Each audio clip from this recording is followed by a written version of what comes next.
Subscribe करो दिया। भारत में बंगाल टाइगर की कहानी। ये सिर्फ किसी एक जानवर के बचने की कहानी नहीं है।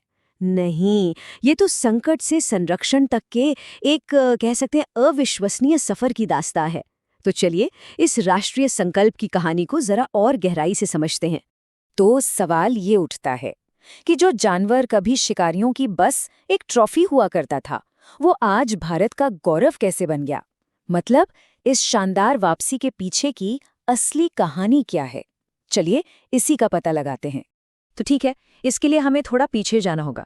मतलब आज की कहानी समझने के लिए हमें उस मुश्किल अतीत में झांकना पड़ेगा, वो दौर जब बाघ का अस्तित्व ही दांव पर लगा था। देखिए, बाघों पर ना हमेशा से दो तरफा मार पड़ी है। एक तरफ तो था औपनिवेशिक काल का वो ट्रॉफी शिकार, मतलब इसे बस एक खेल बना दिया गया था। और दूसरी तरफ है वो अवैध शिकार जो आज भी चल रहा है। क्यों? सिर्फ काले बाजार की मांग को पूरा करने के लिए। ये आज भी इस शानदार जानवर का सबसे बड़ा दुश्मन बना हुआ है। लेकिन कहते हैं ना, जब रात सबसे घनी होती है तभी सवेरा होता है। तो जब हालात सबसे ज्यादा बुरे थे, ठीक तभी संरक्षण के इतिहास में एक बहुत बड़ा मोड़ आया। और यहीं से शुरू हुई प्रोजेक्ट टाइगर की वो कहानी जिसने जिसने सचमुच सब कुछ बदल कर रख दिया। और वो साल था 1973।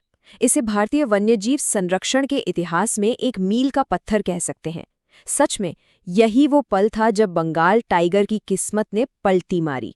इसी साल 1973 में बाघ को भारत का राष्ट्रीय पशु घोषित किया गया।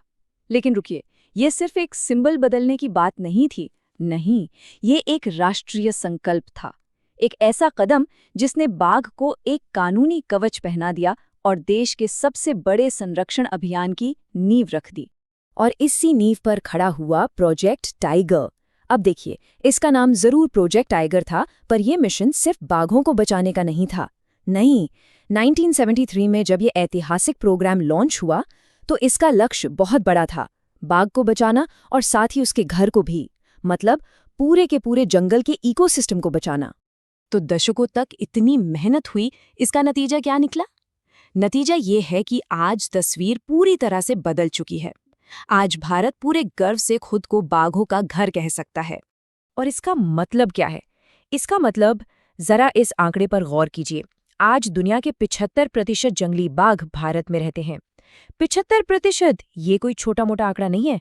ये संरक्षण की दुनिया में भारत की एक जबरदस्त कामयाबी की कहानी कहता है। तो ये कामयाबी मिली कैसे? असल में ये 3 मजबूत स्तंभों पर टिकी है। पहला, जंगलों का बहुत ही साइंटिफिक तरीके से मैनेजमेंट, ताकि बाघों को रहने और शिकार करने के लिए एकदम सही माहौल मिले। दूसरा, इंटरनेशनल कोऑपरेशन, मतलब दूसरे देशों के साथ मिलकर अवैध शिकार और तस्करी के नेटवर्क को तोड़ना। और तीसरा, लगातार सर्वे करना, ताकि बाघों की गिनती और उनकी सेहत पर हर वक्त नजर रखी जा सके।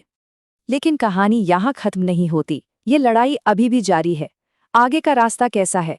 एक तरफ तो नई नई टेक्नोलॉजी हमारी मदद के लिए तैयार खड़ी है, पर दूसरी तरफ वही पुराने दुश्मन आज भी घात लगाकर बैठे हैं। और इसी लड़ाई में भारत अब एक और बहुत बड़ा कदम उठाने की तैयारी में है। ये है 2026 की ऑल इंडिया टाइगर एस्टिमेशन, यानी अखिल भारतीय बाघ गणना। और पता है, इसे अब तक का दुनिया का सबसे बड़ा वाइल्ड लाइफ सर्वे माना जा रहा है। ये दिखाता है कि भारत इस काम को लेकर कितना सीरियस है। और इस बार टेक्नोलॉजी सबसे आगे रहने वाली है। सोचिए, आर्टिफिशियल इंटेलिजेंस यानी एआई हजारों कैमरा ट्रैप की तस्वीरों को बस सेकंडों में खंगाल कर बाघों की गिनती कर लेगा। इतना ही नहीं, डीएनए एनालिसिस से हर एक बाघ की एक यूनिक आईडी बनेगी। इससे क्या होगा? इससे हमें सिर्फ उनकी संख्या ही नहीं पता चलेगी, बल्कि उनके मूवमेंट को भी ट्रैक किया जा सकेगा।